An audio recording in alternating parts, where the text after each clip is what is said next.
Olá a todos.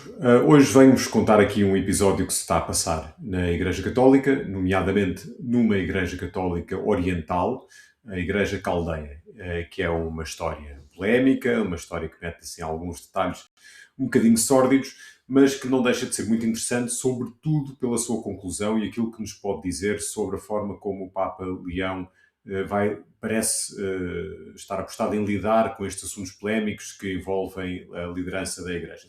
Ora bem, estamos a falar da Igreja Católica Caldeia, uma igreja sediada em Bagdade, no Iraque, mas que tem uma diáspora importante, liderada por um cardeal, o cardeal Luís Rafael Sacco, ou pelo menos era liderada por Luís Rafael Sacco até ontem. Ontem o Vaticano aceitou a renúncia do cardeal Sacco e já vamos falar um bocadinho melhor disso. Mas antes de entrar por aí, queria-vos dar aqui algum contexto. Há uns anos, o cardeal Luís Sacco viu-se envolvido numa polémica com o governo iraquiano. Tradicionalmente, o governo iraquiano emitia uma certidão, uma declaração a dizer que reconhecia o patriarca dos caldeus como legítimo chefe dos caldeus, portanto, dos católicos, da maioria dos católicos iraquianos, o que tinha algumas implicações sobre posse e controle de território, de bens da igreja, etc. Bagdade não emitiu essa declaração, disse que ia contra a Constituição, houve assim uma embrulhada qualquer, e ele, em protesto, mudou a sede do patriarcado, mudou-se ele próprio para Erbil, no Kurdistão iraquiano. A coisa acabou por se resolver com mediação dos Estados Unidos, mas enquanto ele esteve no Kurdistão iraquiano, ele queixou-se de falta de apoio e de solidariedade, nomeadamente do arcebispo Bashar Warda, que é o arcebispo da Diocese de Erbil, portanto, precisamente a diocese em que o patriarca agora se encontrava. Bashar Warda é um homem que ganhou muito protagonismo no Iraque nos últimos anos, sendo o arcebispo de Erbil, era o responsável pela igreja que teve de acolher centenas de milhares de refugiados que fugiram do Estado Islâmico, portanto, isto há uma década, e ele foi importantíssimo na forma como os acolheu, como preparou toda a parte logística para receber esses refugiados e fez-lo bastante bem. Muitos continuam a viver lá, portanto a igreja em Erbil cresceu bastante. Agora, tem-se notado claramente que há duas fações na Igreja Caldeia e que Bashar Warda chefiava uma das fações que se opunha à primazia, à chefia do patriarca Sacco. Não contestavam a autoridade dele, mas claramente discordavam da forma como ele estava a exercer o seu ministério e a liderança da Igreja no Iraque. Por uma série de razões, de administrativas, etc., de estilo, não interessa agora entrar por aí, mas existiam estas duas fações. Pronto.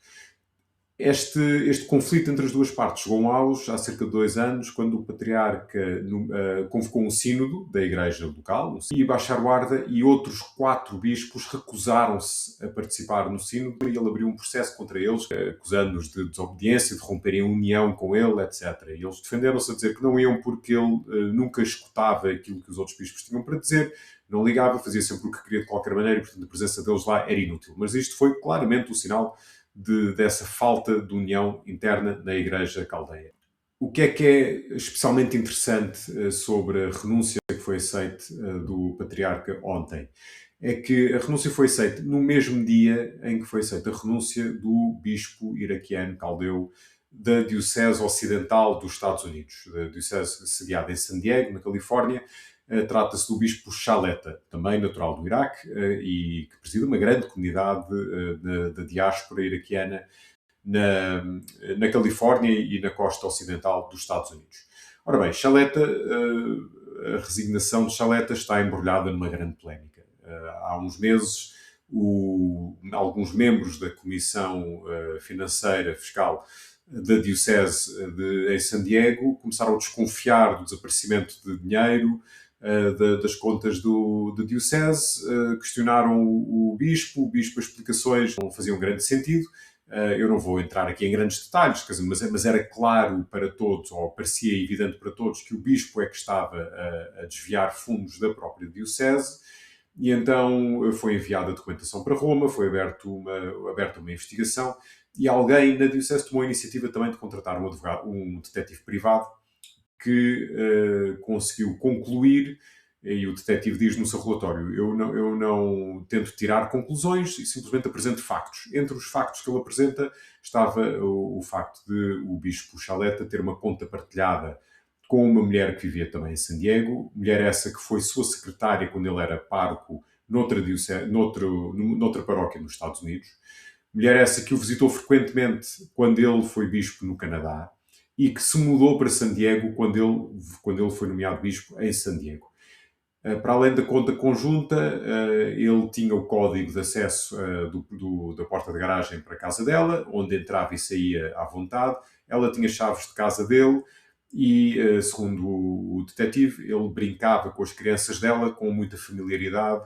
Ele não diz, lá está, não tira conclusões, mas para qualquer pessoa ler isto, presume-se e é legítimo assumir que se tratava aí de uma relação imprópria e que ele poderia até ser o pai daquelas crianças e uma relação imprópria que durava já há muitos anos.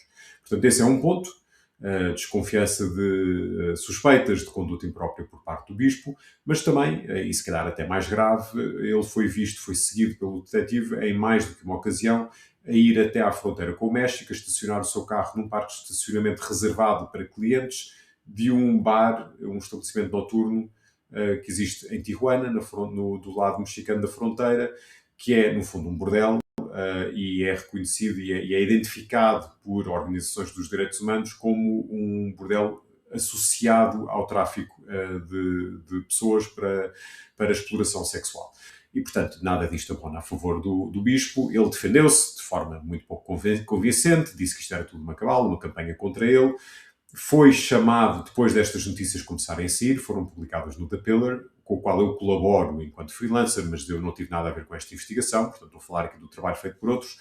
Ele foi convocado para ir para Roma, para saber os resultados do inquérito que já tinha sido concluído em fevereiro, mas ainda não tinha sido anunciada uma decisão.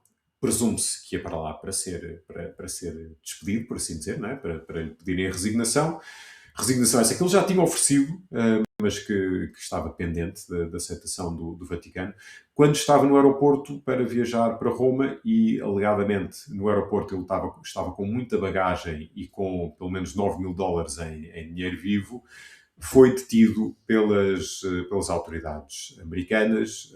Depois de ele ter sido detido, houve um debate. Os dois editores do The Pillar gravaram um podcast em que discutiram o caso e especularam sobre o que ia acontecer a seguir. Portanto, e a conclusão dos dois comentadores do The Pillar, que são ambos especializados em direito canónico, foi de que o Vaticano provavelmente ia esperar até ao fim do processo nos Estados Unidos antes de anunciar uma decisão. Isso é uma prática comum, aliás, isso vê-se aqui nos casos de abusos que nós temos falado em Portugal, já falei muitas vezes. Os processos canónicos normalmente aguardam, quando existe um processo civil em curso, aguardam pelo fim do processo civil, até porque o processo civil muitas vezes levanta novas questões e novos dados que podem ser úteis também para o processo canónico, porque as autoridades civis têm outros meios de investigação que a Igreja não tem. Ao contrário, então, das expectativas, a resignação dele foi anunciada no sábado. Onde é que a história dele se cruza com a história de Sacco, cuja resignação foi feita no mesmo dia? Nas semanas que antecederam esta conclusão do caso, Sacco pareceu fazer tudo o que podia para conseguir que a Shaletta fosse transferida dos Estados Unidos de volta para o Iraque, onde exerceria um alto cargo no patriarcado em Bagdade. Quando isso não resultou, ou quando se tornou evidente que não ia resultar, pediu a vários padres e outros bispos que escrevessem cartas de apoio, cartas públicas de apoio a Shaletta. Shaletta foi escolhido a dedo por Sacco para ser bispo nos Estados Unidos contra recomendações de alguns membros da Igreja Caldeia. Portanto, claramente era um homem da confiança de Sacco. E Sacco parece ter feito tudo para conseguir encobrir este caso. Tirando dos Estados Unidos, conseguia tirá-lo do olho do furacão, o processo provavelmente morria, e o processo civil, pelo menos, e passava-se um pano por cima de tudo e não se falava mais do assunto, e ele estava no Iraque são e salvo. Para além disso, quando ele pediu que se escrevessem estas cartas, houve um bispo caldeu que escreveu uma carta precisamente a contestar este pedido, a dizer que isto era um disparate, que não se devia fazer. Curiosamente, nenhum dos padres da Diocese de San Diego escreveu qualquer carta ou qualquer linha de apoio ao seu bispo, o que parece ser também indicativo da opinião que têm dele e de todo este processo. E, portanto, aquilo que dá a entender é que o Vaticano, no mesmo dia em que aceitou a resignação de Shaletta, achou por bem também forçar a resignação de Sacco. Porquê é que eu digo forçar? Porque, embora Sacco diga no site do Patriarcado que a sua resignação foi feita por livre e espontânea vontade, na véspera ele tinha escrito uma carta aos fiéis nos Estados Unidos a dizer que lamentava muito tudo o que se estava a passar, gostava muito de estar lá pessoalmente para poder acompanhá-los, mas não podia por causa do contexto geopolítico, não podia viajar e por isso lamentava. Mas olha, mas no futuro pode ser que eu possa ir aí para estar pessoalmente convosco. Escreve isto numa sexta-feira ou num sábado e na segunda-feira é anunciada a sua resignação, feita aparentemente de livre e espontânea vontade. Parece muito pouco provável que tenha sido assim. Parece que de facto ele foi forçado a fazê-lo. E, mais indicativo ainda, o bispo que foi nomeado para supervisionar a diocese enquanto não for nomeado um novo bispo é um dos 5 bispos que boicotou o sínodo em 2024 no Iraque. E, portanto, é um dos bispos que está na facção oposta a Sacco. Portanto, aqui o Vaticano claramente a censurar Sacco e que era já insustentável a sua manutenção à frente da Igreja Caldeia, que é uma igreja importante, que tem mais de 1 milhão de fiéis espalhados pelo mundo, mas uma importância muito grande e uma presença muito significativa no Médio Oriente. E todo este escândalo surge numa altura terrível para o Médio Oriente, não é? Como nós sabemos. Para já, isso vai dificultar certamente a convocação de um sínodo para substituir o patriarca, porque o patriarca dos caldeus não é nomeado pelo Papa, é escolhido pelo sínodo da Igreja Caldeia. Para isso o sínodo tem de reunir, não o pode fazer no futuro próximo, porque é impossível viajar de e para o Médio Oriente, ou pelo menos é muito difícil. E, portanto, isto surge numa altura em que os cristãos do Médio Oriente estão cada vez sob mais pressão, precisam de uma liderança forte, precisam de uma igreja o mais santa e o mais livre de escândalos possível, e não era isso que estava a acontecer. Rezemos e peçamos que, de facto, quando for escolhido um novo patriarca, seja um homem capaz de trazer união e paz para a sua igreja, porque isso é muito, muito necessário. Porque é que todo este caso é interessante também para nós que não somos católicos caldeus, como a maioria dos meus ouvintes e espectadores claramente não são católicos caldeus ou de rito latino? Porque a forma como o Vaticano decidiu rapidamente e muito firmemente resolver esta questão, e de forma muito pouco polida, e não digo isto como de forma depreciativa, quer dizer, podia-se ter tentado arranjar aqui uma forma de manter Sacco no lugar, que ele se afastasse mais tarde, de uma forma mais delicada, que salvasse a sua imagem. Não. A decisão foi muito firme, foi imediata. Isso parece mostrar que este é o novo modo de operação do Vaticano sob a liderança do Papa Leão XIV. Aqui um estilo novo que, se continuar assim, e se for coerente, vai marcar uma grande diferença, uma mudança radical na forma como a Igreja lida com este tipo de escândalos.